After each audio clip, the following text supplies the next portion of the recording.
The night everything finally collapsed, the rain came down like it had been waiting years for permission.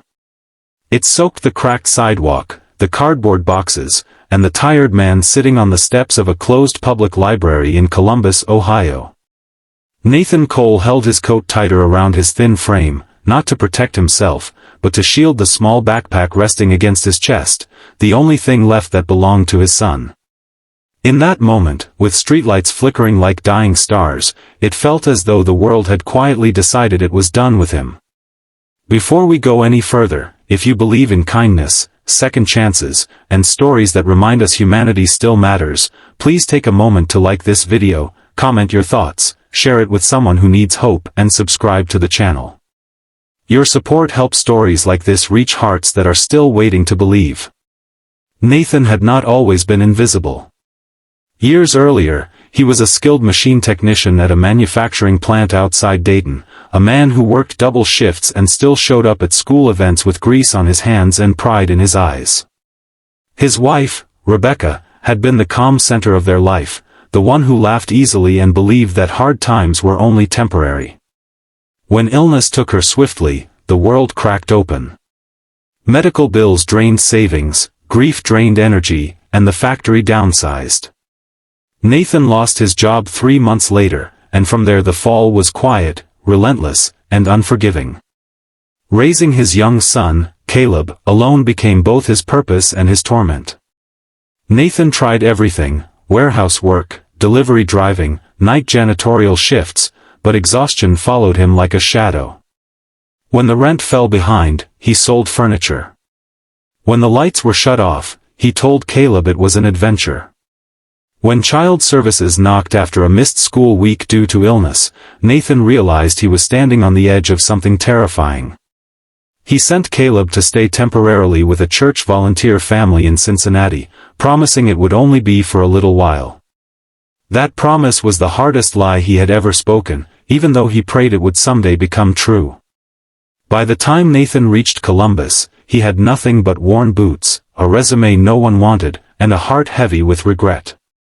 Days were spent at job centers and shelters, nights curled on steps or benches, replaying memories of bedtime prayers and small hands clutching his fingers. Pride kept him from asking for help more than once.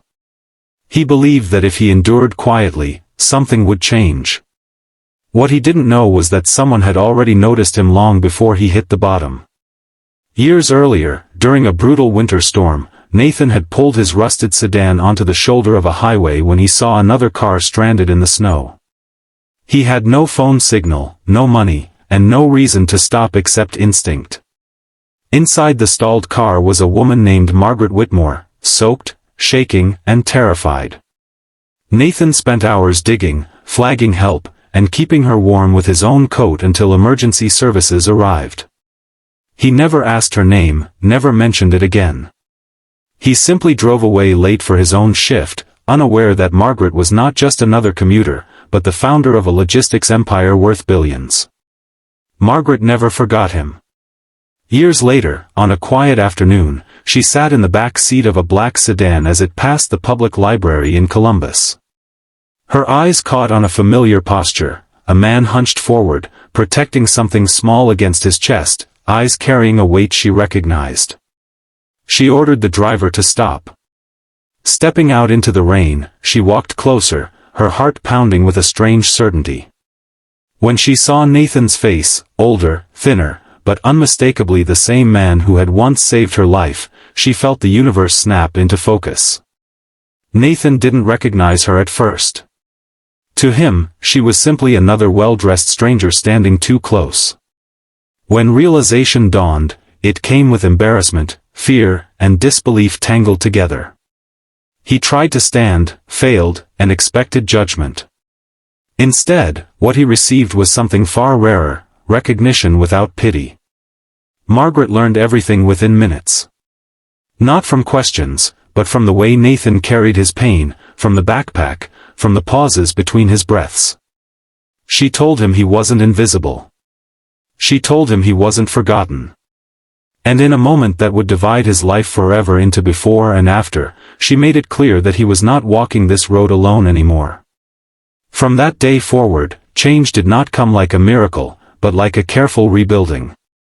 Margaret placed Nathan in a transitional housing program she personally funded, insisting he earn everything but never struggle alone.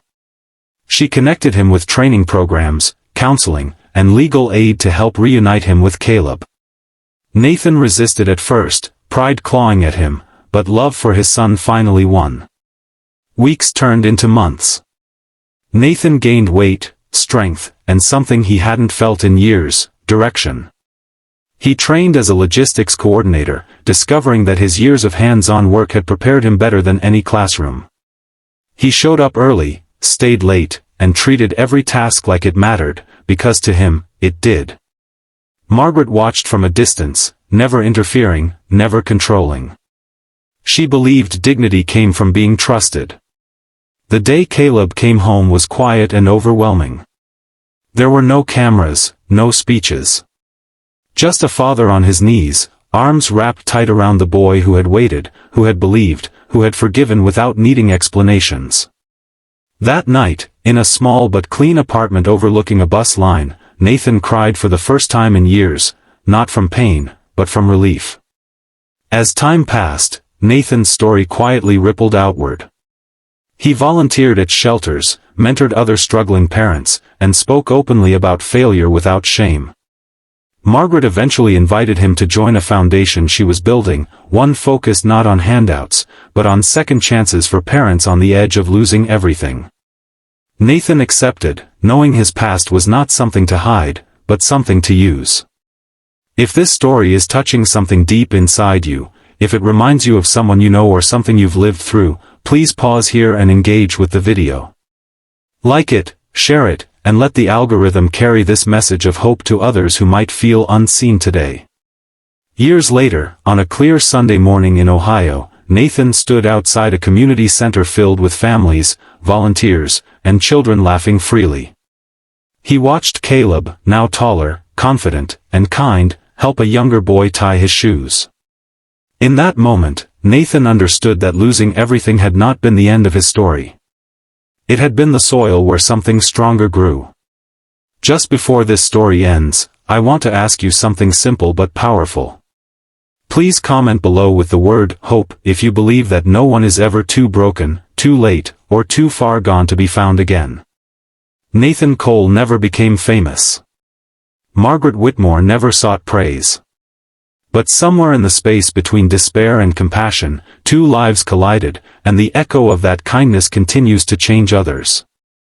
Sometimes, all it takes is one person remembering who you were when the world forgets who you are.